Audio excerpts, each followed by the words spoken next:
Okay, in one of my previous videos, I was cooking breakfast in the open fireplace and I used this piece of equipment, and a couple people had questions on what is that, what's it called, it looks amazing. So I wanted to share a little bit more about this. And in the summertime, my favorite thing to do is just go to flea markets. I love to just walk the flea markets and look for unique items, not necessarily expensive items, just things that catch my eye, that fit what I have going on here. And this was something I found at the Rogers sale. Walking through, I really didn't know what it was. I was twisting on the handle, and then the person that was selling it told me it was a vegetable cutter. And it does say vegetable cutter across here, patented June 5th, 1883 by Enterprise M.F.O. Company, Philadelphia, Pennsylvania. So made in Philadelphia in the late 1800s, early 1900s. It's a vegetable cutter. I'll take the lid off of it, show you what it looks like in there, and then I'll slice up some potatoes. This thing just, my favorite breakfast food is like fried potatoes and onions. Throw a little bacon in there if you want. Don't have to have it. You want to put an egg in there, that's fine. Just that potatoes and that onions cooked together, that's my favorite. This thing does an amazing job slicing those.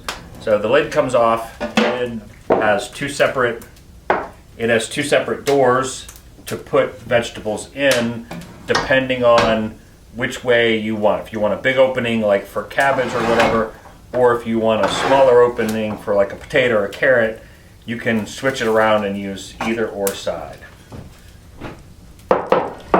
Then on the inside, the blade lifts out, and it's just got two rotating blades. I've sharpened, cleaned it up, oiled it so that it works good. And then the bottom of this is just square, so it fits down in the hole and drops into a gear in the bottom. So it's as simple as it gets. When you rotate the handle, the blades rotate. Just that easy.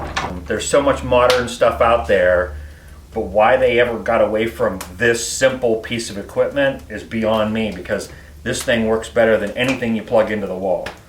So anyway, I'm going to go with the small side since I think my potatoes will fit in there.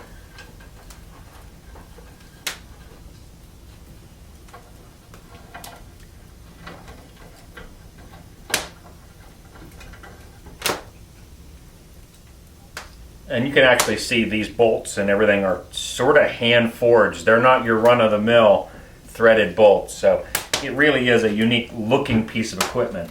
A friend stopped by the other day and brought me a bunch of wooden bowls, and it just so happened that this one fits this really nice. Now, when I bought it, this wooden base wasn't on there either. I made this out of a piece of pine that I had that I ran through the mill and then sanded it down a little bit, stained it to fit what I liked for my decor here. It has some bolt holes in it. I've got it bolted to the board. I just didn't want to bolt it to my kitchen table, and so having the board on it gives me a little bit more leverage so that it doesn't want to walk when I turn it. So anyway, bowl fits underneath there perfect to catch it, and then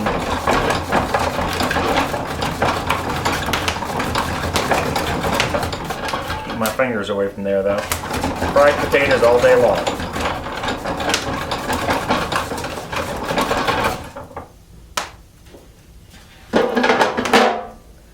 It has a push, but being I was feeding them in there,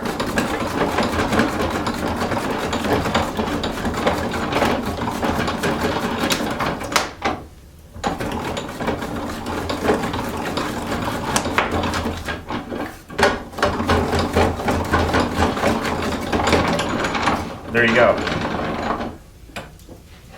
That's probably enough sliced potatoes to make fried potatoes for, I don't know, 6 people. Anyway, that's all for today. I just wanted to show you this piece of equipment and say if you find one and you're into this decor, pick it up. It's an amazing piece of equipment.